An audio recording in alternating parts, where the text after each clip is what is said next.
At 6:15 on September 20th, 1944, Major Charles "Bazooka Charlie" Carpenter crouched beside his Piper L-4 Grasshopper on a muddy forward strip near Ericourt, France, watching fog drift low across fields where German Panther tanks were already moving toward isolated American units. He was 32 years old, had flown 47 combat sorties, and his airplane carried 6 bazookas bolted to its wings. 2 days earlier, the German 5th Panzer Army had hurled 262 tanks and assault guns against Combat Command A of the U.S.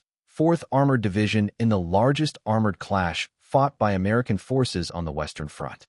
Panthers with long-barreled 75mm guns dominated the open farmland. Shermans died before they could get close enough to fight back. Before the war, Carpenter had been a high school history teacher from Moline, Illinois. He taught teenagers about battles fought decades earlier. Now he flew above battles happening in real time, watching men burn alive inside steel hulls while he circled helplessly overhead. The L-4 Grasshopper was never meant to fight. It was a fabric-covered observation plane with a 65-horsepower engine, built to spot artillery targets and relay coordinates by radio. It weighed 765 pounds empty and could barely lift its own pilot, a radio, and a map board. Carpenter had turned it into something else. Bolted to the wing struts were 6 M9 bazooka launchers, 3 per side, angled upward 20 degrees. Each launcher weighed 15 pounds. Each M6A3 heat rocket added another 3 pounds. With 18 rockets loaded, the Grasshopper was nearly 90 pounds overweight, well beyond its rated limits. Every other L-4 pilot in France flew high, stayed invisible, and trusted that German gunners wouldn't bother shooting at a slow, unarmed cub. Carpenter had spent 3 months watching American tank crews die while doing exactly that. At Ericourt, the cost was staggering. The 4th Armored Division had already lost 48 Shermans in 48 hours. German Panthers could penetrate American armor at 2,000 yards. Sherman's 75mm guns needed 300 yards for a reliable kill, if they lived long enough to fire. On September 18th, fog rolled in before dawn. German tanks used it as cover. Carpenter took off at first light and circled blind for 90 minutes, staring into white nothing. When the fog finally lifted, 11 American Shermans were burning in fields near Leasy. He watched crews bail out. Some escaped. Most didn't. One tank took a hit to its ammunition rack. The explosion threw the turret 40 feet into the air. Carpenter saw the loader stumble out, his uniform engulfed in flames. The man took 5 steps and collapsed. Carpenter marked the position and called it in. That was all he could do. On September 19th, the 113th Panzer Brigade drove straight through American outposts near Ericourt. By midnight, 43 Panthers had been destroyed or damaged in close-range fighting. The Americans survived by hiding, ambushing, and bleeding the Germans inch by inch. But Combat Command A was stretched across 12 miles of open farmland, and the enemy kept coming. 2 weeks earlier, Carpenter had heard about Lieutenant Harley Merrick and Lieutenant Roy Carson, who had mounted bazookas on their Cubs and destroyed German trucks. Trucks weren't enough. Carpenter wanted tanks. He found an ordnance technician and a crew chief willing to ignore regulations. Together, they bolted 3 bazooka launchers to each wing strut, just outboard of the jury struts, wired to electrical firing switches in the cockpit. The crew chief named the plane Rosie the Rocketer. Other pilots called it suicide. Nobody knew if the 1,200-degree exhaust flame from the rockets would ignite the fabric wings. Nobody knew if the overloaded Grasshopper could recover from a steep enough dive to aim the weapons.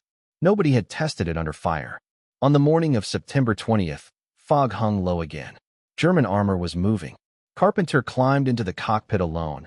No observer, no radio operator, just him and 18 rockets. The engine coughed twice and caught. The overloaded aircraft lurched forward. By noon, he would either be dead or prove that an observation plane could hunt tanks. The Grasshopper clawed upward through fog at 400 feet per minute, well below its normal climb rate. Carpenter leveled off at 1,500 feet, throttled back to 75 miles per hour, and waited. 12 gallons of fuel meant roughly 3 hours in the air, no more. With the rockets mounted, the aircraft flew differently. Heavier, sluggish, angry. At 9:53, the fog began to break. Carpenter dropped to 1,000 feet and flew a search pattern across fields, canals, and tree lines. Aricourt lay below him, Juvilliers to the north, Moncourt to the south, Bazange-la-Petite to the east. At 11:07, he saw movement. 3 miles northeast of Aricourt, 6 or 7 Panthers advanced through broken ground, infantry following close behind. Carpenter checked his fuel. Enough for one attack run and a safe return. The bazookas had an effective range of 300 yards. Beyond that, gravity and wind took over. To hit anything, he had to get dangerously close. The launchers were angled upward. To aim them at ground targets, Carpenter would have to put the entire airplane into a 30-degree dive, fire at 100 meters, then pull out before German infantry could react. He climbed to 2,200 feet, positioned himself south of the column with the sun behind him, and nosed over. The Grasshopper accelerated. 80 miles per hour. 90. The fabric wings vibrated. The bazooka tubes screamed in the wind. Individual Panthers filled his windscreen, turrets traversing, commanders standing in open hatches. At 100 meters, Carpenter thumbed the switch. The rocket ignited with a violent crack. A plume of white flame blasted backward, missing the wing by inches. Carpenter pulled up instantly. Below him, German infantry opened fire. Rifle rounds snapped through fabric. One punched through the left wing. Another tore through the tail. The Grasshopper clawed upward, slowly. At 800 feet, Carpenter leveled off and looked back. The lead Panther had stopped. Smoke rose from its engine deck. Not destroyed, immobilized. Enough. The German column scattered into defensive positions. Men pointed upward. They were no longer ignoring Cubs. Carpenter turned northwest toward the strip at Lunéville. Fuel showed 9 gallons, enough to rearm and try again. The aircraft still responded. The fabric held. He skimmed back at 100 feet, using trees and ridgelines for cover, and touched down at 11:58 a.m. Ground crew sprinted toward the plane before the propeller stopped turning. Bazooka Charlie was back, and the Germans now knew exactly what an L-4 could do. The ground crew noticed the damage before Carpenter even shut the engine down. Bullet holes punctured the fabric on the left wing and tail. One crew chief climbed onto the wing and inspected the bazooka mount. The fabric around the launcher was scorched black, but unbroken.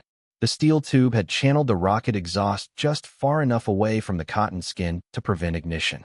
It had worked, barely. Reloading took 14 minutes. 6M6A3 heat rockets slid into the launch tubes. Each rocket weighed 38 pounds, measured 19 inches long, and carried a shaped-charge warhead capable of penetrating 3.5 to 4 inches of armor at optimal angle. The crew chief asked what Carpenter had hit. 1 Panther. Immobilized. How close? 100 meters.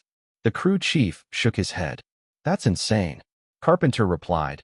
It's effective. At 12:19, he took off again. Fuel load, 7 gallons. Maximum capacity was 12, but rapid turnaround left the tanks slightly short. 12 rockets remained. He climbed to 1,200 feet and turned east toward Aricourt. The fog had thinned enough to reveal roads, tree lines, and moving armor. German positions were no longer hidden. At 12:41, Carpenter spotted another formation, 8 Panther tanks advancing south along a tree line east of Bazange-la-Petite. Infantry followed in half-tracks. This was a larger force than before, likely elements of the 111th Panzer Brigade attempting to flank American positions. Carpenter radioed the coordinates to Combat Command A. Artillery acknowledged, but artillery took time. The Panthers would be gone before shells landed. Carpenter decided not to wait. He climbed to 1,500 feet, positioned southwest of the column with the sun behind him, and nosed over into a 35-degree dive. The Grasshopper accelerated. 80 miles per hour. 90.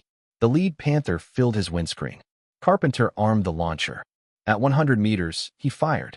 The rocket launched clean. Carpenter hauled back on the stick and banked left. This time, German infantry responded instantly. Machine gun tracers stitched the air around him. Something struck the engine, cowling with a metallic clang. The Continental engine coughed once, but kept running. Carpenter circled wide at 1,000 feet. Smoke rose from the lead Panther's engine deck. Immobilized again, not destroyed. The The rest of the formation scattered. Infantry dismounted. Men pointed skyward. Some were setting up dedicated anti-aircraft positions. Carpenter had 11 rockets left, and the Germans were now actively hunting him. He lined up for a second pass, targeting a Panther that had pulled into a field. German infantry opened fire while he was still descending. Fabric tore somewhere behind him. He fired anyway. The rocket streaked down. Carpenter pulled up without waiting to confirm impact. More tracers followed. Something punched through the lower fuselage. He felt the impact through the rudder pedals. At 800 feet, he leveled off and checked the instruments. Oil pressure normal. Engine temperature elevated. Controls responsive, but the rudder felt sluggish. He looked back. The second Panther was burning. Flames poured from the turret hatches. The crew bailed out. But the Grasshopper had taken serious damage. Fabric was torn along the tail section. One elevator control cable showed fraying. The rudder responded with noticeable delay. 2 Panthers stopped. 10 rockets remaining. But the Germans were adapting fast. Carpenter turned west toward Lunéville. Coordinated turns were difficult. The aircraft wanted to slip sideways. He compensated with aileron and throttle. Fuel, 2 gallons. Enough to reach base, with almost no reserve. At 13:21, Combat Command A broke radio silence. German armor had bypassed forward positions and trapped a 4th Armored Division Waterpoint crew. 20 men, no heavy weapons, 3 miles east of Aérocourt. For Panthers were closing. Artillery couldn't engage without hitting friendly forces. Air support was unavailable. The transmission ended with a simple request. Any assistance? Carpenter checked his position. 4 miles from the trapped Americans. 6 miles from his strip. 10 rockets remaining. A damaged aircraft. The correct decision was obvious. Return to base. Land. Assess damage. Carpenter turned east instead. He descended to 500 feet, following terrain toward the coordinates. At 13:34, he saw the clearing. 5 trucks, American soldiers firing rifles uselessly at approaching armor. For Panthers advanced from the northeast, about 800 yards out. When Carpenter approached, the Panthers stopped. Infantry scattered. Machine guns elevated. They were waiting for him. This would not be surprise. This would be a fight. Carpenter climbed to 1,800 feet, barely outside effective small arms range. The Panthers resumed advancing. He armed all remaining launchers. He would fire everything. First dive, 38 degrees. The damaged rudder made the descent unstable. The airframe vibrated violently. Something in the tail rattled loose. 95 miles per hour. 100. Tracers converged early, 200 meters out. The Germans had learned his pattern. At 150 meters, Carpenter fired 2 rockets. The Grasshopper bucked. Carpenter pulled up hard. The frayed elevator cable slipped. The stick went soft. The nose responded slowly, too slowly. He passed over the German position below 400 feet, rifle fire erupting from every direction. Fabric ripped. Metal pinged. The aircraft shuddered. At 600 feet, Carpenter leveled off. Both rockets had detonated near the lead Panther. Close enough to throw debris, but not close enough to stop it. 3 Panthers remained. Fuel, 8 gallons. Oil temperature deep in the red. Carpenter had seconds to adapt. The Germans expected another dive from altitude. He dropped instead, down to 200 feet, terrain following, using tree lines for concealment. Below organized anti-aircraft fire. The engine rattled. The tail vibrated. The Grasshopper held together, and Carpenter lined up for one last run. Carpenter had minutes left. The Continental engine was overheating beyond recovery, oil pressure collapsing, metal grinding somewhere inside the cowling. He was 600 yards from the German Panthers, and every second of hesitation meant 20 American soldiers would die. He climbed briefly to 300 feet, then shoved the nose down into his steepest dive yet, 40 degrees, far steeper than before. The bazookas were angled upward. A steeper dive meant the rockets would strike more directly. The lead Panther was now 200 yards from the trapped Waterpoint crew. Carpenter armed 2 launchers, left wing, outboard, and center. At 130 meters, German infantry spotted him. Rifle swung up. Machine guns started tracking. Carpenter fired. Both rockets launched simultaneously. The recoil nearly stalled the Grasshopper. He slammed the throttle forward and hauled back on the stick. The damaged elevator responded sluggishly, barely enough. He cleared the Panther by 70 feet. Both rockets hit. One struck the turret ring. The second penetrated the engine compartment's thin top armor. The Panther stopped dead. Flames erupted from the rear deck. Crew hatches burst open. German tankers bailed out with uniforms already smoking. Destroyed. Not immobilized. Destroyed. Carpenter stayed low, 300 feet, and immediately rolled toward the second Panther. The Germans were disoriented. Their anti-aircraft weapons were aimed high, expecting another dive from altitude. Carpenter attacked from below their firing lanes. He armed 2 more launchers, right wing, outboard and center. The second Panther was traversing its turret toward the American trucks. Range, 110 meters. Carpenter fired and banked hard right. Machine gun fire ripped through the left wing. Fabric tore loose from the forward lift strut. The wing flexed violently, but held. One rocket missed. The second struck the Panther's turret side armor at a shallow angle. Penetration. The shaped charge detonated inside the turret. A secondary explosion followed, ammunition cooking off. The turret lifted 6 inches, then collapsed crookedly. Flames poured out. Crew escaped through the belly hatch. 2 Panthers destroyed. 2 still advancing. The remaining tanks were now 500 yards from the Americans. German infantry had gone to ground, some retreating outright. They had watched 2 Panthers die in less than 90 seconds. Carpenter armed 2 more rockets. 6 remained. The engine was shaking violently now. Grinding noises echoed through the airframe. Oil smoke streamed across the windscreen. He had 1 attack run left before the engine failed completely. Third dive. The rear Panther was partially masked by the wreckage of the lead tank. Range, 120 meters. Carpenter fired 1 rocket, saving the others. The rocket struck low, track assembly. The Panther slewed left and stopped moving. Immobilized, but still dangerous. Engine running. Turret traversing. The last Panther was now 350 yards from the trapped Americans. Carpenter had 5 rockets left and an engine seconds from destruction. Oil sprayed across the canopy. The propeller vibrated so badly the disc blurred into invisibility. Below him, the American soldiers had stopped firing. They were conserving ammunition, preparing for the tank to overrun them. The Panther's turret swung toward the largest truck. Carpenter's engine seized. Silence. Wind tore through the ripped fabric. Then, miraculously, the engine caught again, grinding, clattering, dying, but alive. Not yet finished. Carpenter armed 3 rockets, everything remaining on the right wing. He would fire them all at once. 1 pass. No second chances. He dropped to 150 feet, the lowest attack altitude yet. The Panther was hulled down behind a rise, turret exposed to the Americans, but Carpenter was attacking from the eastern flank, where the full side armor was visible. Range, 140 meters. The damaged elevator barely responded. Carpenter aimed using throttle and aileron, flying the entire aircraft like a weapon. 120 meters. The Panther commander stood in the hatch, scanning. He saw the Grasshopper. Too late. Carpenter fired. All 3 rockets launched simultaneously. The recoil nearly tore the right wing free. The Grasshopper rolled violently left. Carpenter fought the controls with everything he had. The wing held. The rockets struck within seconds. First, turret side. Penetration. Second, upper hull. Penetration. Third, track assembly. External detonation. The combined blast was catastrophic. The Panther's ammunition detonated. Internal pressure lifted the tank off the ground. The turret separated completely. The hull split open.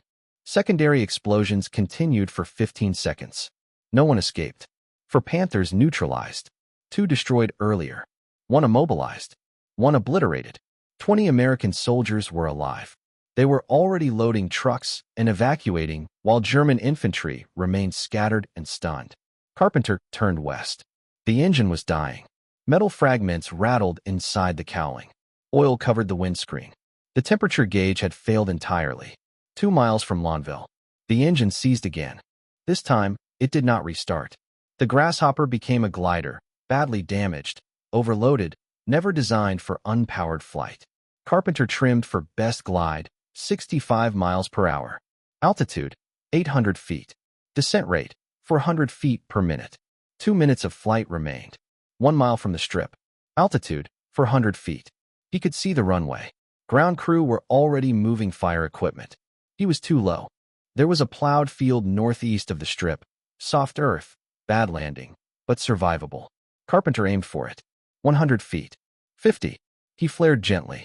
The tail wheel touched first, then the mains. The earth grabbed the wheels. The Grasshopper pitched forward. The propeller buried itself in mud. The aircraft flipped and came to rest upside down. Carpenter hung inverted in his harness. Fuel dripped onto his flight suit. The engine was hot enough to ignite vapor. He released the harness and dropped onto the cockpit roof. Gasoline filled the air. The side door was jammed. He braced his back and kicked. Once. Twice. The door gave way. Carpenter crawled out, rolled clear, ran 20 yards, then collapsed. Ground crew reached him in 40 seconds. Foam flooded Rosie the Rocketer. Fire never ignited. Medics examined Carpenter. Cuts. Bruises. No burns. No fractures. 3 sorties. 18 rockets fired. 4 Panthers neutralized. 20 Americans saved. 1 Grasshopper destroyed. Carpenter called it mathematics. Stay low. Attack fast. Never give them a clean shot. The concept worked. Combat Command A of the 4th Armored Division held at Aricourt. Between September 18th and September 29th, 1944, the German 5th Panzer Army committed 262 tanks and assault guns in repeated counterattacks to retake Lunéville and destroy the American bridgehead. When the fighting ended, over 200 German vehicles were destroyed or damaged. American losses totaled 48 tanks. Aricourt became the largest armored battle on the Western Front to that point, until the Ardennes 3 months later. Carpenter's bazooka attacks on September 20th did not decide the battle by themselves, but they disrupted German coordination at a critical moment, when Combat Command A was thinly spread, short of reserves, and most vulnerable to encirclement. German units were forced to halt, redeploy, and reassess under the belief they were facing a new type of air-delivered anti-tank threat. 3 days later, Carpenter was issued another Piper L-4 Grasshopper, serial number 43 to 30,426. The same modifications were installed. 6 M9 bazookas bolted to the wing struts. The same ground crew. The same name painted on the cowling. Rosie the Rocketer. Between September and December 1944, Carpenter flew 63 additional bazooka attack missions. Official records credited him with 6 tanks destroyed, including 2 Tigers and 4 Panthers or Panzer IVs, along with multiple armored cars and numerous soft-skin vehicles. Ground force witnesses believed the true number was higher, possibly a dozen or more tanks, but confirmation was difficult. Carpenter often attacked targets miles ahead of American lines, unable to land and verify results. Other L-4 pilots experimented with similar weapon mounts. Most abandoned the idea after a single attempt. Diving a fabric-covered observation plane into concentrated anti-aircraft fire was statistically unsustainable. Lieutenant Harley Merrick and Lieutenant Roy Carson, the original bazooka innovators, returned to standard reconnaissance after destroying 2 trucks. Their conclusion was practical. The risk outweighed the benefit. Carpenter disagreed. He flew 63 more combat attacks after September 20th. When Stars and Stripes interviewed him in October and asked why he continued, Carpenter answered simply, "War has to be fought 60 minutes an hour, 24 hours a day." German doctrine changed because of him. Before September, L-4 Cubs were ignored. They were considered harmless observers. After Carpenter, standing orders required all German units to fire on any Grasshopper on sight. Infantry units carried dedicated anti-aircraft weapons when operating near armor. Panther and Tiger commanders posted observers whose sole task was watching the sky for Cubs with tubes on their wings. German troops gave Carpenter a name, Der Verrückt Major, the Mad Major. Carpenter accepted it. He said madness was sometimes required when fighting tanks that could destroy Shermans at 1,200 yards. As the 4th Armored Division advanced east across France, Carpenter flew with them. He served as personal pilot for General John S. Wood, while continuing his attack missions whenever German armor appeared. By December, 3rd Army had reached the German border. Carpenter had flown over 110 combat sorties. He had never been wounded. Then, in early 1945, Carpenter became ill. Army doctors diagnosed Hodgkin's disease, lymphoma, then considered terminal. The prognosis was blunt, 2 years at most. He was 32 years old. He had survived over 100 combat missions in an unarmored aircraft, flown directly into anti-aircraft fire, and attacked some of the most lethal tanks of the war. Cancer would succeed where Panthers had failed. The Army promoted him to lieutenant colonel and awarded him the Silver Star, Bronze Star with Oak Leaf Cluster, and Air Medal with Oak Leaf Cluster. The citations noted extraordinary heroism and complete disregard for personal safety. They did not mention that he had been a high school history teacher who believed wars were either fought aggressively or not at all. Carpenter was honorably discharged in June 1946. He returned to Urbana, Illinois, returned to teaching, back to classrooms and students learning about battles he had lived through. His wife, Elda, had waited. His daughter Carol was 7. Doctors gave him 2 years. 2 years became 5. 5 became 10. Then 15. Medical science in the 1940s did not fully understand Hodgkin's disease. Some patients survived far longer than expected. Carpenter was one of them. He taught history for 20 more years. On March 22, 1966, Charles Carpenter died at age 53, 21 years after diagnosis, nearly 2 decades beyond his predicted survival. He was buried at Edgington Cemetery in Illinois. The headstone lists his rank, lieutenant colonel. Nothing about bazookas. Nothing about Panthers. Nothing about Rosie the Rocketer. The Grasshopper itself, serial number 43 to 30,426, vanished after the war. Presumed scrapped. In 2017, aviation historians identified it flying with a civilian club in Austria. No one there knew its history. In 2018, the Collings Foundation acquired and restored it. The same aircraft that attacked German armor in September 1944 would fly again. Carpenter's innovation did not survive the war. The L-4 was too vulnerable. Helicopters replaced observation planes. Dedicated attack aircraft replaced improvisation. But for 4 months in 1944, when American tank crews were dying against superior German armor, a history teacher from Illinois flew a 65-horsepower fabric aircraft straight at enemy tanks because someone had to do something. And he did.